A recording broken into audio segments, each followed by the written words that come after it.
My name is Nypaver. We're going to continue with the theme of mothers, but in a slightly different context this time.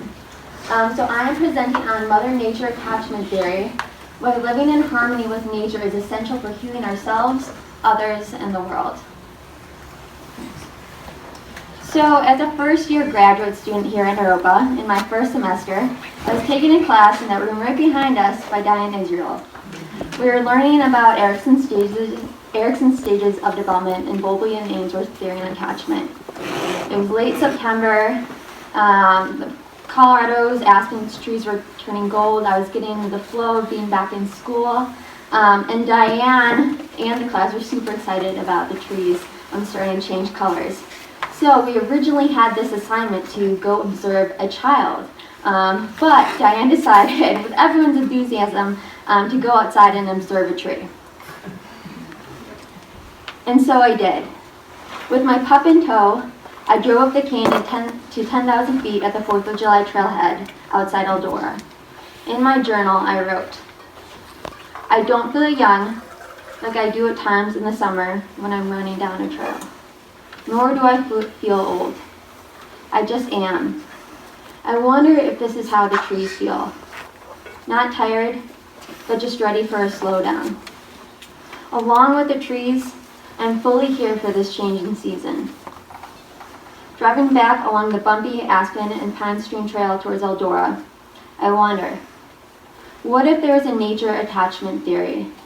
A theory that said all living things are connected, from the dirt to the sky, from trees to humans. And if one was to let herself slow down, to remove the superficial thought and material things and just be, that she would be able to reconnect with nature, to be held by Mother Nature.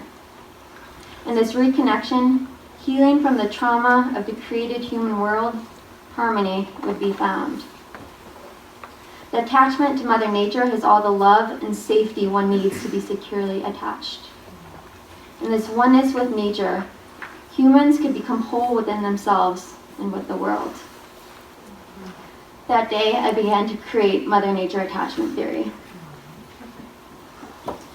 So before I dig into the presentation a little more, I'll very briefly describe attachment theory as created by John Bowlby and Mary Ainsworth. So the theory states that in our earliest years, a safe and secure attachment to a primary caregiver is critical to development. If a young child does not have her needs met, then the child will insecurely attach not only to their caregivers, but this attachment will carry on through life and later relationships. So for my own definition, Mother Nature attachment theory states that growing up and living with a secure attachment to nature is essential for humans to find harmony within themselves, as well as for society to find harmony in itself. An insecure attachment to nature leads to dis-ease among humans and destruction in society. So with this in mind, I came up with two principal questions. One, can Mother Nature help heal our attachment wounds in relationships with other humans? And what happens when we, Mother Nature's children, separate ourselves from the earth? Can we reattach? I also have to note the main limits of my research, the first being that I am personifying Mother Nature. However, my hope is that this view helps me explain my theory a little better. Second, I did not have time to include adverse experiences with nature, such as those people who have survived a natural disaster. And finally, while many of my ideas are backed in research, much is also backed in the passion of the teachings I have learned from Mother Nature through countless hours of wandering through the valleys of Ohio and spending time in the mountains of the Rockies. Okay. So while I did grow up with loving parents, I developed an insecure attachment in childhood. In my teens and early 20s, this looked like an eating disorder, anxiety, and depression. Then I found service and trail running. A shift happened, my perspective on life got a little brighter. In 2015, when my dog and I moved to Colorado, we hiked the nearly 500-mile Colorado Trail, which runs through the state. Despite our misadventures, I'd never felt more at home. Despite the elements, I felt held, unjudged, like I belonged. Several years later, I found myself interning at Harmony Foundation, a substance abuse rehabilitation treatment center located just outside Rocky Mountain National Park. A majority, if not all the clients, come there with attachment wounds and score highly on the Adverse Childhood Experience test. In addition to being surrounded by nature at the treatment center, we also go on weekly outings. In these moments, gratitude is often present for the clients, and we discuss it as a group and on an individual basis. Studies show that nature reduces rumination by lessening the activity of the subgenual prefrontal cortex, often linked with depression and mental illness. In place of rumination, the mind opens to allow a sense of wonder and awe. Something as simple as laying in the grass and watching the clouds, or the guided imagery meditation of a tree firmly rooted into the ground, can help people feel stable and secure, also regulating the nervous system. In addition, another recent study found that in laboratory mice, a friendly bacteria often found in the soil produced the chemical serotonin, which affected the mice's brain in a way similar to antidepressants. Of course, as someone who believes that we humans, animals, plants are all connected, I would say leave the mice alone and just go outside and seek in the benefits we already know are there, with the intuition Mother Nature bestowed us with at birth. And so, I still feel it's necessary for humans with insecure attachments to find healing and security in attaching with other humans. I believe nature can supplement and enhance the process. So my second question, can humans on a societal level reattach with Mother Nature, is a bit more complicated. It's quite obvious that humans, especially in the United States, have separated ourselves from nature. Even more obvious are the effects this has had on our world. And I'm not simply speaking about climate change. Eco-psychologist Chalice Glendines calls our separation from the earth the original trauma, and that this trauma has been passed down and interwoven with other traumas such as abuse.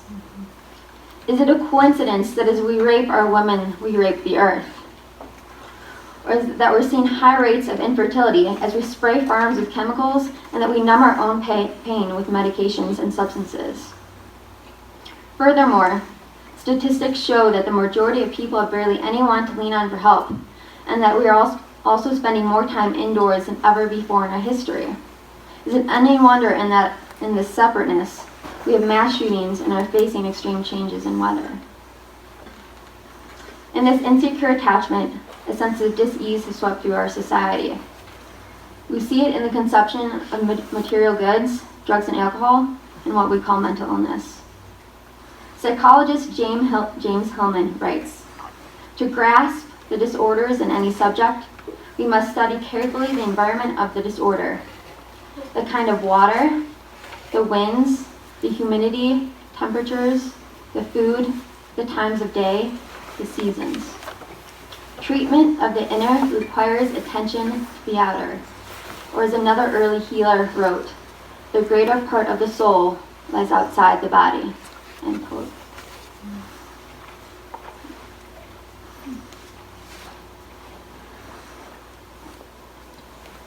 It's hard to say when this separation began. Some trace it back to Descartes' great chain of being, where he presented a hierarchy of humans and animals, later adapted to humans and skin color. Others trace it even farther back to the early writings of the Bible. In America, we can most pointedly find it as we murdered and uprooted the Native Americans, the people who had the most to teach us about Mother Earth and her wisdom. Renowned author and doctor Gabor Mate says in his book, Realm of the Hungry Ghost, "The pressures of urbanization are cutting millions of people adrift from their connections with the land, tradition, and community." And later in the book goes on to say, "We have seen that addiction arises out of dislocation. The absence of meaning is yet another type of dislocation that we human beings, spiritual creatures that we are, cannot well endure." End quote. As we've separated from the earth, we have lost one of our primary roles as humans, caretakers of the earth, the body that we're all part of. How you look at things is that humans are the microcosm and Earth is the macrocosm. What we do to one, we do to the other, and vice versa. Or, as Chief Seattle stated, whatever we do to the web, we do to ourselves.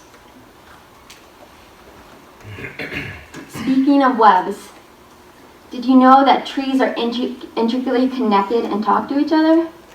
There can be hundreds of trees in one grove, sharing nutrients, giving out distress signals, and holding each other upright in bad weather.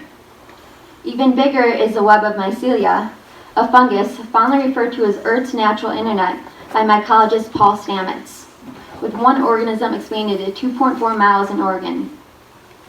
These plants show us that when we stand together, connected, we are stronger. The Earth's natural internet is not unlike our own World Wide Web of the internet, though ours is a superficial example of what it means to attach to one another. Trees and plants are willing to talk to us too, if we are willing to listen. Right now, our trees are dying, and as they die, our world has less filters to give us clean oxygen. Our natural landscapes are changing in scary ways, almost as if Mother Nature is telling us, enough is enough. So my question is there hope? At times I've been tempted to say no. As I see pictures of animals being brutally slaughtered, pipelines being built through sacred land, forests being destroyed, and mass shootings on the rise, my heart wants to bury itself in despair. But I scream to myself, be the light, be the light. One of my favorite speakers on the subject of hope is Zach Bush, a doctor who advocates for natural farming practices and against fertilizers like Roundup. After giving a speech that sounds like doomsday is right around the corner, he gives a profound message of hope. He reminds us of Mother Nature's amazing ability to renew and heal. He reminds us of Mother Nature's ability to renew and heal. Farms that were once depleted of nutrients can regenerate to full capacity with a little love and time.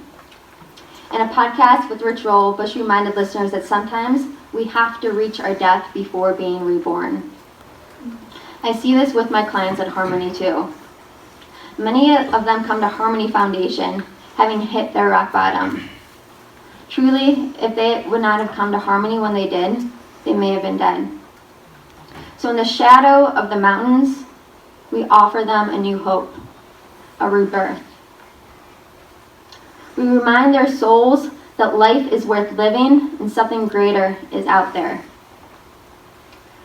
And then there is the great Joanna Macy, the environmental activist who wrote a book entitled Active Hope. Joanna Macy says, "Active hope is not wishful thinking. Active hope is not waiting to be rescued by some savior. Active hope is waking up to the beauty of life on whose behalf we can act. We belong to this world. The web of life is calling us forth at this time. We've come a long way and we are here to play our part. With active hope, we realize that there are adventures in store, strengths to discover, and comrades to link arms with. Active hope is a readiness to discover the strengths in ourselves and in others. A readiness to discover the reasons for hope and the occasions for love. A readiness to discover the size and strength of our hearts, our quickness of mind, our steadiness of purpose, our own authority, our love for life, the liveliness of our curiosity, the unsuspected deep well of patience and diligence, the keenness of our senses, and our capacity to lead. None of these can be discovered in an armchair or without risk. And the truth is, hope is all around us, which is shown in the hearts of humans like the people sitting in this room and from scientific studies. We know that the brain at any age can create new neurons. Research now shows that heart disease can be reversed by following a diet rooted in plants. We have evidence of forests regrowing and regenerating when native species are planted and then left alone to heal, with the animals who once lived there returning. There are farm sanctuaries opening up around the country because they know animals are loving, sentient beings. We know attachment wounds can be healed. Furthermore, kids across the country and the world are marching in their cities to demand action is taken on climate change. People in my Midwestern hometown of Parma Heights, Ohio, are recycling, something that I didn't even know existed as a kid. Even more astonishing is that their local grocery store has a vegan section. Psychologists in Scotland are now permitted by their government to prescribe nature rather than pills. And in Boulder, Colorado, there are graduate students getting their degrees in transpersonal wellness therapy.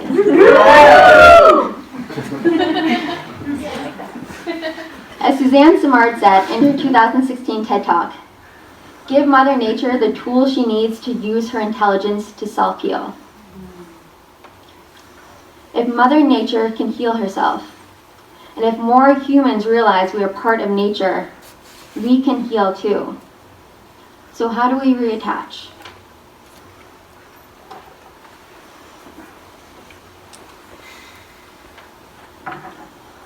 In The Spell of the Sensuous, writer David Abrams states that when a Navajo person wishes to renew or reestablish within the world the harmonious condition of well-being and beauty expressed by the Navajo word hozo, he must first strive through ritual to create this harmony and peacefulness within his own being.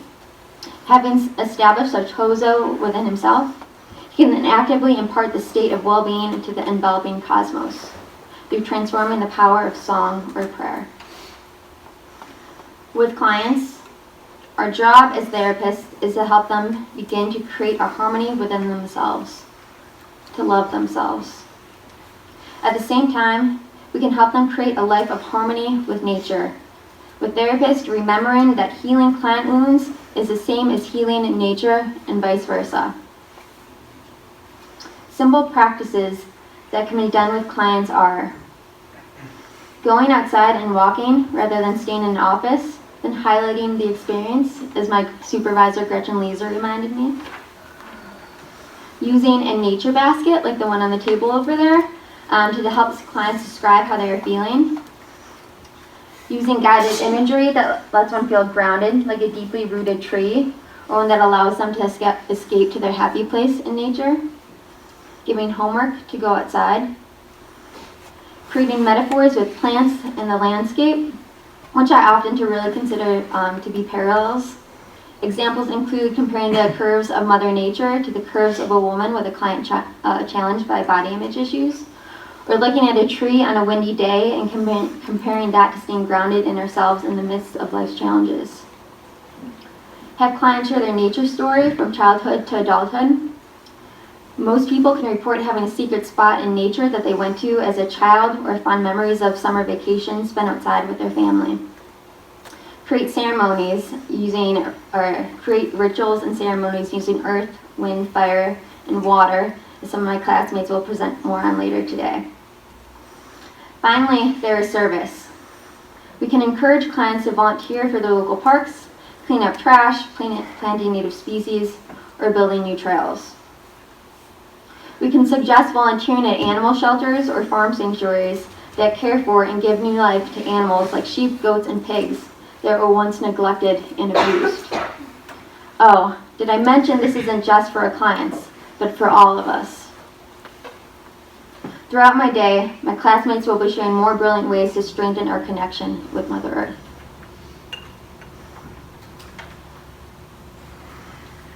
In summary, by healing our own wounds and client wounds, we are healing nature's wounds.